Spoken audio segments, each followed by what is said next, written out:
Hey everybody, how's it going? I hope everyone's having as good of a day, if not better, than either one of us. Not saying that for a bad reason, just trying to be positive. But welcome to another episode of the Marvel Annotated podcast. Now, today we have a few interesting topics. We have the Miles Morales Spider-Man game, or Spider-Man Miles Morales, which came out on PlayStation devices, PlayStation 4 and 5. And then we also have WandaVision news, which is always a good thing since that was radio silent for a while, and then they had the I think Entertainment Weekly cover. I think it was that publisher, and they finally revealed the release date and some stills and did some interviews. Now after that, off the news of Star-Lord joining the not as Guardians of the Galaxy, but joining Thor: Love and Thunder. We'll talk a little bit about some story ideas, what we think we might see in the movie, with that extra piece of the puzzle added, and we'll cap it off with some talk about the unfortunate, just recent reportings of the Marvel's Avengers video game. It's really disappointing. Just I feel bad for Square Enix in a lot of ways, and also for future games of this caliber, based on just the negative news surrounding the release. But I'm not alone today. I am joined by a special guest who, if you guys have been following, I know it's been a while since we've been posting here at HN. I've been battling some sickness here and there, but I feel good. But Jackson, you're joining us today, so I'll let you introduce yourself to the audience and kind of plug in anything you want to plug in real quick. Yeah, thank you for having me again, Josh. I'm Jackson Hayes. I'm editor-in-chief of FullCircleCinema.com, and I'm a features editor over at CBR. So, yeah, me and Josh, we run in a lot of the same circles, know a lot of the same Yep. people, and like a lot of the same news. So, that's what we're here to talk about. Yeah, it's kind of funny. I mean, just a little off topic, and we'll moderate ourselves this time. But literally before recording this, we talked for like a half hour about football and stuff. So like Yeah. it's kind of interesting, just how a lot of overlapping interests Yeah, a there. lot, a But I lot of think it makes overlapping. for good. I think it makes for good discussion. And getting into the first one, so Jackson, or I called you the other day Jackson Bezos because you said you got a PS5. I did. So I guess first and foremost, getting into the first topic about the Miles Morales game, how's the PS5? So, I had the quarantine has really gotten me back into video games. I had been when I was a teenager, I played a lot more games. But over the last few years, college work, all that stuff kind of fell Mhm. out of it. At least single player games. I'd play like a Call of Duty or a Madden, things like that, just to kill time. But I ran out of single player games. So in the quarantine, I got a Switch. I started playing some more single player stuff. And then by the time, the PS5 started coming out and like they were doing the pre-orders, I was like, man, I still had a launch PS4 because it'd been so long since I really had been grinding on the system, and I was like, you know what, I'm just gonna go all out and get a PS5. So I went ahead and did that, and I mean, man, this thing is a machine. It runs beautifully. Load times are incredible. How I, big is it again? I mean, Like, and compared to the PS4, how big yeah, is it? it looks big, and it's Mhm. actually bigger than it looks. I mean, it's Oh, okay. massive. Like, I mean, It's like double the this, right? size.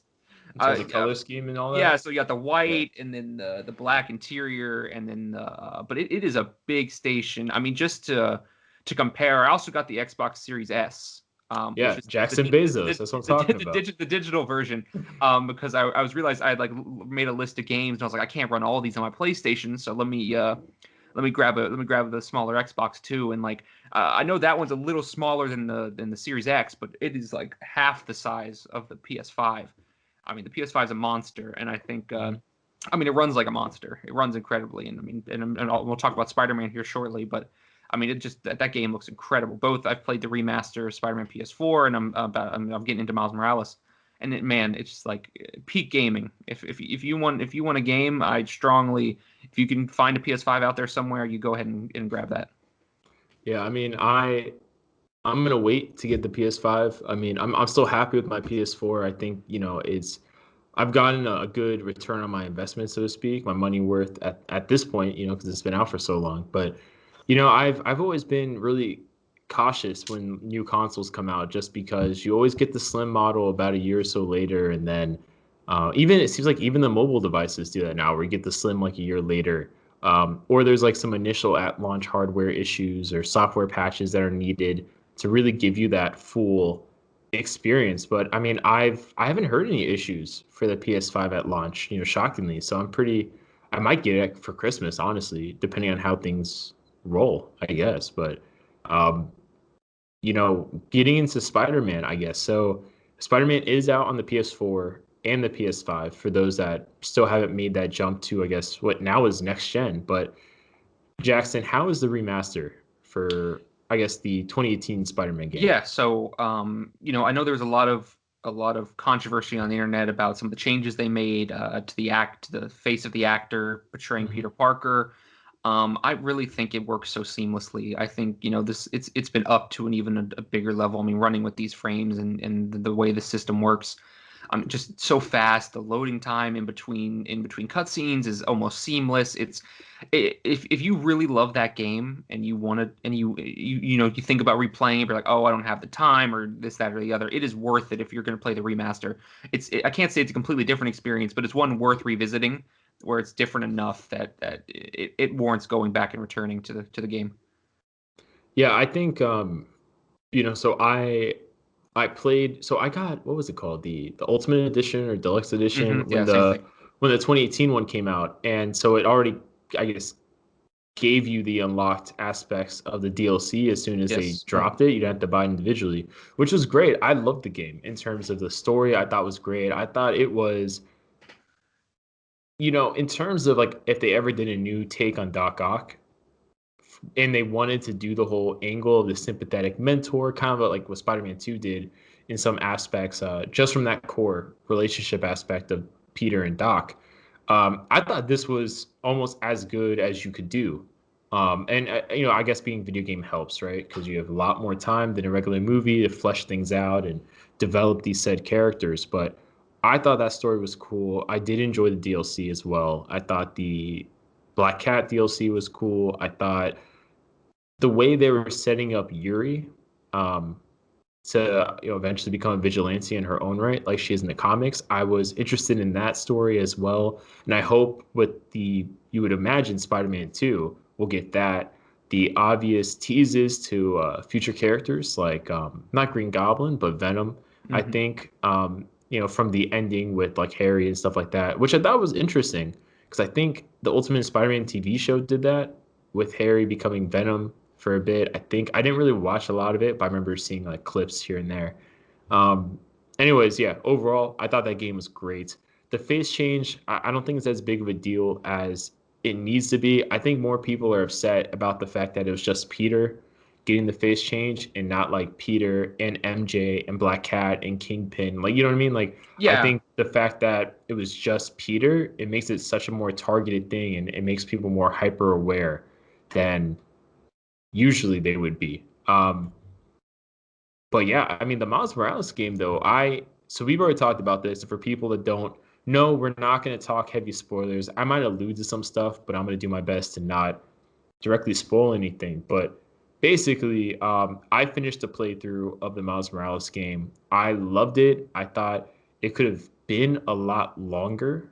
It's like 4 hours ish of story. I thought it could have been longer for sure. I thought you definitely could have added another villain or two in the middle of the story, and it probably would have made a lot of sense just based on who's already introduced in the narrative. But beggars can't be choosers. I think for what we got is still, I mean, it's great. You know what I mean? Like if you're a Miles Morales fan, it's really great to get this character realized in such a faithful way. I gotta say, first off, I really loved how they acknowledged who Miles Morales was as a character.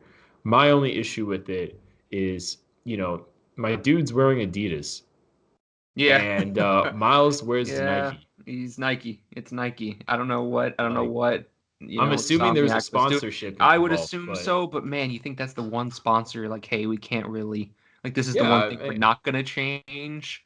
at a I certain don't know. point, it's like don't even bother making a big deal with the shoes. Like if you're gonna try adapting that whole outfit, right, that they did in I think Into the Spider Verse Hmm. movie, and I don't think they did in the comics, but definitely in Into the Spider Verse. If you're gonna try adapting that, either go all the way or don't do it, because you know that's the first thing everyone was thinking about was like, dude, why Adidas? My Yeah, man's isn't wear Adidas. I'm a Nike Um, guy. I know a lot of people, yeah, Nike people, and it's one of those things. It's like it's a Nike character. Like that's what he would wear, and I understand. Adidas has its core group of people, and but like I just felt like that was the one thing. That was definitely definitively that was the one part outside of the costume itself that I was like, you can't change that. Like that's it. It has to be Nike.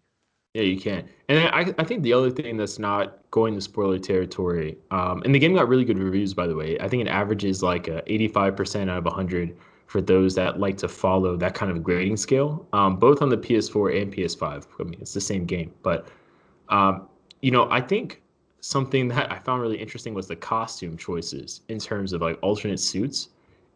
I think they could have. I'm actually. Let me say this. I'm shocked with the costume decisions they made for the alternate suits, considering how crazy they went with Peter's suits. You know what I mean? Like they introduced Amazing Spider-Man, Oh yeah, they're endless. like the Andrew Garfield movie, Hmm. the Raimi suit, which was amazing. I loved how they did that. And then of course we got that whole thing, right? Where in the Morbius trailer, you Right, get he's the wearing the screenshot. he's wearing the screenshot Um, in the clip. but with Miles, I think I'm shocked for one. His costume, his original costume, is really fresh. Obviously, the black and the red. I'm shocked they didn't do a new costume. I mean, I legitimately expected them to do an entirely new take that was similar yet different. But I'm happy they didn't at the same time because his costume is awesome. I mean, Um, it's so newly iconic, I think is the thing that like it's just come into the limelight in the last couple of years. Spider-Man's look has been iconic for over, decades and decades and yeah. decades. But Miles is just coming into the forefront. Like that's Mhm. starting to be his look. Spider-Verse made, it a really big deal about how he gets the costume and why he wears it and what, all of that. And I feel like going a completely different route like they did in the first game, which worked in the first game because it was a completely new take on Spider-Man and it was a whole new adventure where it's Mhm. like, Miles is just getting his shot at stardom. So maybe they're just trying to, keep that brand on. And, obviously, I'm not sure, the people who work on Spider-Verse have all that much of, not if at all, have any effect on the game or, what direction they take the character. But I mean, I think they just thought in their mind, like, let's give him the look that people have begun to recognize him as and not try to combat it with a different one. Yeah. And it's actually funny when they first introduced Miles before he first appeared in comics. I originally thought they were going to make him the ultimate Scarlet Spider, to be honest with you, just because it was like red and black and that was it. And I was like, oh, it's kind of like an inverse of the Kane Scarlet Spider suit a little bit. But I'm really happy how things came out. But focusing, I guess, more on the game, right? So, what are your thoughts on the whole Tinkerer being used as a villain? Because I thought that was a very, I guess, how would you describe, like, inspired choice Yeah, for a and I think Miles villain? Yeah, and I think you can say the same thing about, the a lot of the effort. Like Doc Ock is the bigger villain in Spider-Man, but they give so Mhm. much uh room to Martin Lee's Mr. Negative. And he's a lesser known character. He's not nearly as iconic as any of the other villains you fight in Spider-Man PS4. I mean his Rose Gallery is insane, and Mr. Negative's way down that list. Yeah. And I'm glad that they're giving these characters opportunities because they're allowing themselves to flesh these guys out in ways that we don't know these characters.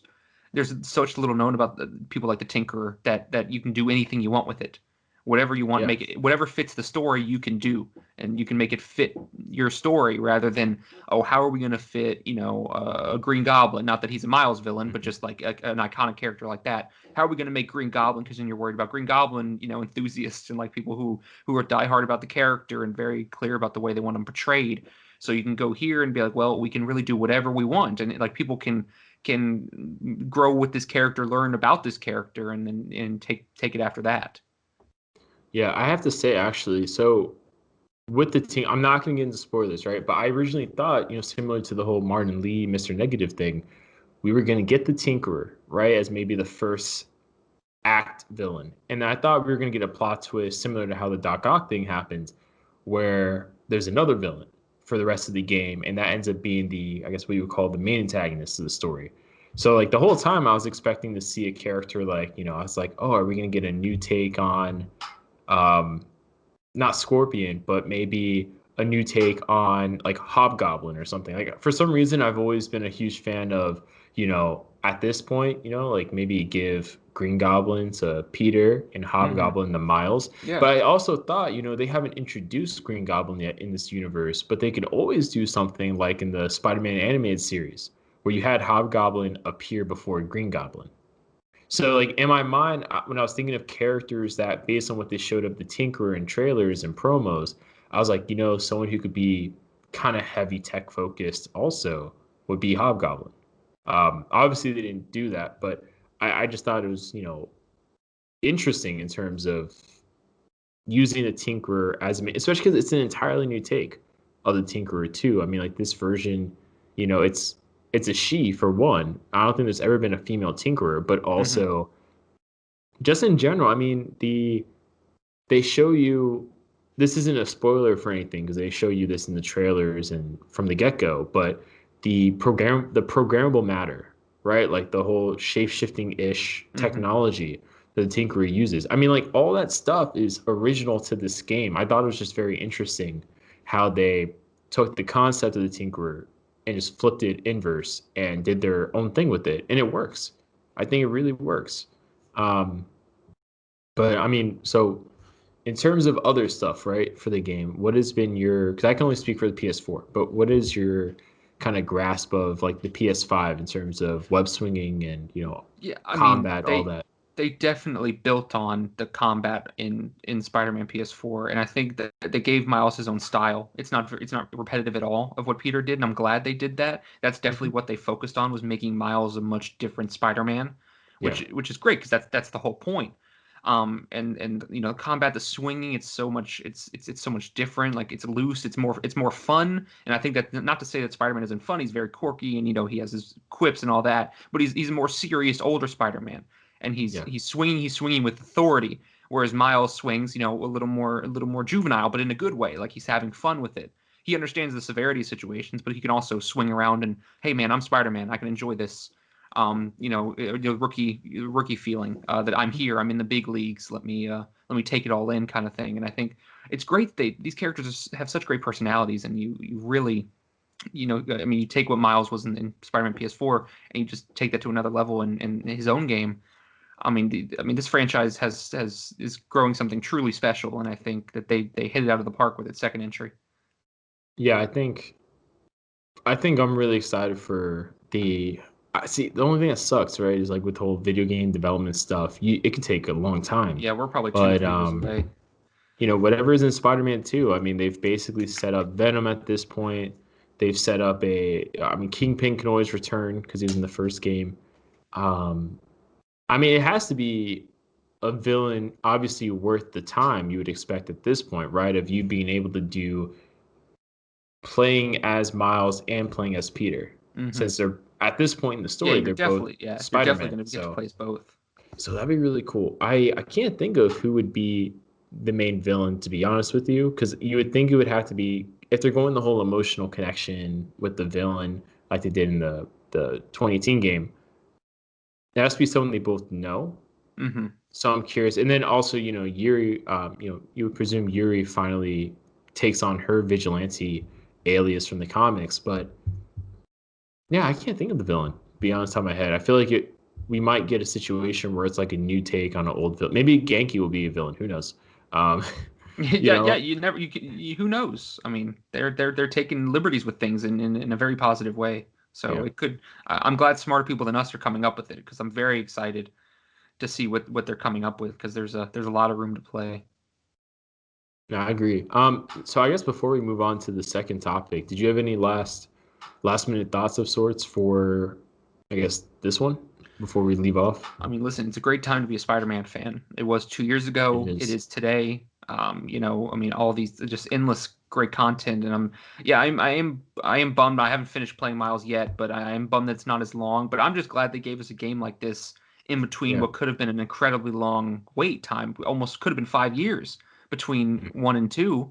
So I'm glad we got this little thing in between that gives the spotlight to another great character that we'll be able to see grow a few Yeah. years from now when we get the next game. I mean, it's more than we could expect, and I'm just glad they did it. Yeah, me too. To be honest, I'm really happy this was a launch title for the PS5. Oh, I think absolutely. it works out for everybody. And I mean, it's really cool that, you were mentioning this earlier. They packaged the entire first game with this one. So it's really worth your money and it's really worth your time if you choose to do the entire playthrough of the 2018 game plus I guess, the standalone story that is the Miles game. But I getting into, appreciate you having me. I hope next time we get to talk a little more in depth about Miles after I finish it. And yeah, that'd be yeah, and great. Yeah. yeah, and hopefully we get some more MCU news, and eventually, we'll have WandaVision to talk about. So there's things on the horizon. Everyone, like we mentioned earlier, just stay patient. Maybe Yes. not in the case of Avengers. That's your own opinion, but everything else, stay patient, and that good things will come. Yeah. And yeah, go check out Jackson. Social media links will be in the description. And for everyone listening, thanks for tuning in, and we'll see you next week.